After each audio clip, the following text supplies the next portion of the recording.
इस प्रश्न को आप कम से कम 7 बार अपने मन ही मन दोहराइए और उसके बाद में धीरे धीरे बाहर आकर सो जाइए।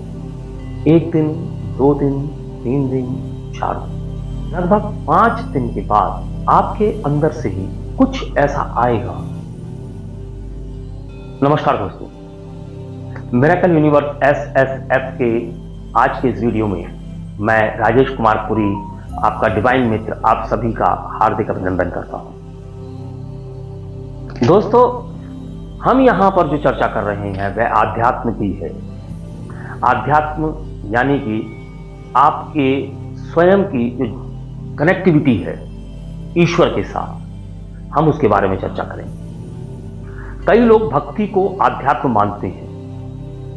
यहां पर इस बात को समझना जरूरी है कि भक्ति और आध्यात्म एक ही सिक्के के 2 पहलू हैं। दोनों पहलू कभी भी आमने सामने नहीं आते हैं, हमेशा एक दूसरे का अपोजिट चलते हैं। जो लोग भक्ति मार्ग पर चल रहे हैं बहुत अच्छी बात है, किंतु वहां पर यदि भक्ति मार्ग में आप किसी समस्या का सामना कर रहे हैं तो उसका पूरा का पूरा दोष ईश्वर को देना सर्वथा गलत है।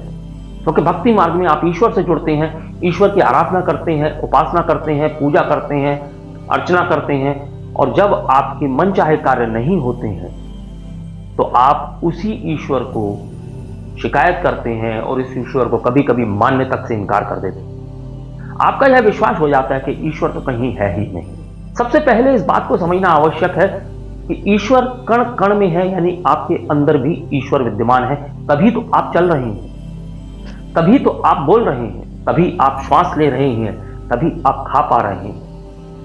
इतना बड़ा चमत्कार आपके जीवन में हो चुका है, उसके बावजूद भी आपको ईश्वर पर यकीन नहीं है। तो ईश्वर पर यकीन रखने के लिए आपको आध्यात्म में उतरना होगा, क्योंकि ईश्वर को मानना नहीं है, जानना है। अगर आप सिर्फ मानते हैं तो आप कही हुई बातों पर ही यकीन करके चल रहे हैं। किसी ने आपसे कह दिया कि ईश्वर ऐसा है और आप वैसा ही मानते चले जा रहे हैं। तो अपनी शक्तियों को जागृत करने के लिए, ईश्वर से जुड़ने के लिए आपको सबसे पहले ईश्वर को जानना होगा कि ईश्वर तत्व क्या है। जी हां, मैंने जहां तत्व की बात की है, ईश्वर एक तत्व है, एक ऐसा तत्व जो पूरे ब्रह्मांड में समाया हुआ है, कण कण में व्याप्त है। आप जिस कण को छुएंगे वहीं ईश्वर उपलब्ध है।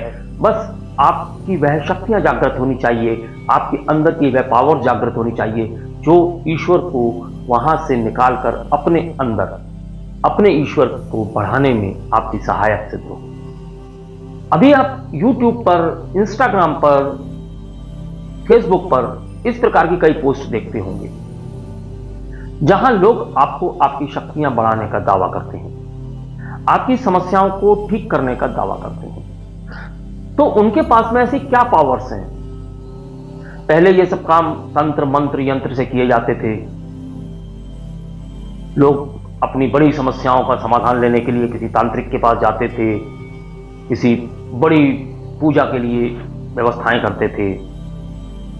धीरे धीरे यह सब चीजें सिमटने लगी, क्योंकि जब लोगों को यह विश्वास होने लगा कि उनकी समस्या का समाधान इन विधियों से हो ही नहीं पा रहा है। क्यों नहीं हो पा रहा है? इसका कारण कुछ अन्य है। तो लोगों का ध्यान दूसरी ओर आने लगा। अब ऐसे में कई विधाएं, कई चीजें हमारे जीवन को प्रभावित करने लगी हैं। यहां पर जो व्यक्ति जितनी शक्ति के साथ अपना प्रेजेंटेशन आपके सामने रखता है, आपको वह उतना ही शक्तिशाली नजर आने लगता है। आपको लगता है कि इसके अंदर ऊर्जाएं हैं। तो सबसे पहले आप अपना गुरु चुनने की क्षमताएं जागृत कीजिए। कहीं भी आपको कोई भी दिखाई दिया,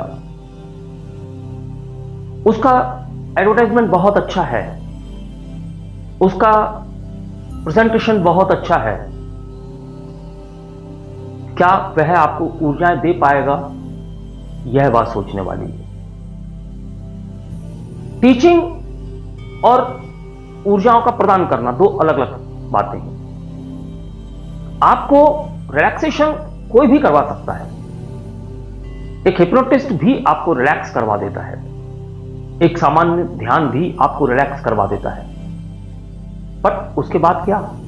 आप रिलैक्सेशन तक तो पहुंच गए, आपको कोई भी लेकर चला गया, लेकिन उसके बाद में आपके पास में किसी भी प्रकार का कोई गाइडेंस उपलब्ध नहीं।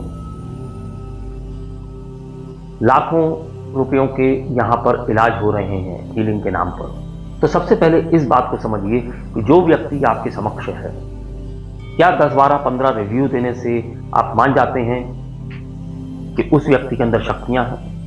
नहीं, टीचिंग पावर अच्छी है। He might be a good teacher. जो उसने किताबों से पढ़ा है वह आपको बहुत अच्छे तरीके से समझा पा रहा है। अपने आप को जागृत तो आप किताब पढ़कर कर सकते हैं, लेकिन बस कमी इतनी आ जाती है कि जब आप किसी पुस्तक को पढ़कर अपने अंदर की आध्यात्मिक ऊर्जाओं को जागृत करने लगते हैं, तो जब वह ऊर्जाएं जागृत होती हैं तो आप उन्हें संभाल नहीं पाते। ऐसे में आपके साथ में अन्य समस्याएं शुरू हो सकती हैं। तो ऐसी ऊर्जाएं जो आपके अंदर बढ़ गई हैं, उनको कंट्रोल करने के लिए आपके पास में एक योग्य गुरु होना चाहिए। एक ऐसा गुरु जो तुरंत ही उन ऊर्जाओं को कंट्रोल करके उन्हें धीरे धीरे न्यूट्रलाइज कर दे, क्योंकि अचानक बढ़ी हुई ऊर्जाएं किसी भी मामले में अच्छी नहीं होती। अब आप इस बात को समझिए कि आपके अंदर की शक्तियां क्या हैं, इन्हें आप किस प्रकार से पहचानें। इसके लिए आपको करना सिर्फ इतना है, रात्रि काल में जब आप सोते हैं उससे 10 मिनट पूर्व आप ध्यान अवस्था में बैठ जाइए। ध्यान अवस्था में बैठने के बाद आपको बिल्कुल रिलैक्सेशन की स्टेट तक जाना है। रिलैक्सेशन की स्टेट तक जाने के लिए आप हमारा अन्य वीडियो देख सकते हैं, जहां हम यह बताएंगे कि किस प्रकार से आप रिलैक्सेशन की स्टेट तक जा सकते हैं। वहां जाने के बाद में आप सिर्फ अपने मन में प्रश्न दोहराइए।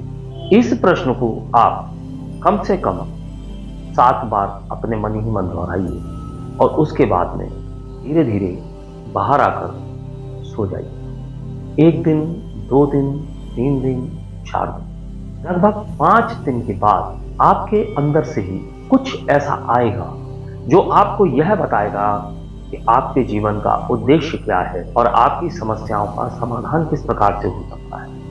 क्योंकि आपके जीवन का उद्देश्य अगर आपने ढूंढ लिया, अगर आपने यह ढूंढ लिया कि आपकी समस्याओं का समाधान कैसे हो सकता है, तो आप यह मान के चलिए कि आपने अपने जीवन का एक बहुत बड़ा उद्देश्य पूरा कर लिया। सिर्फ उद्देश्य के बारे में जानना ही आपकी सबसे बड़ी उपलब्धि होती है।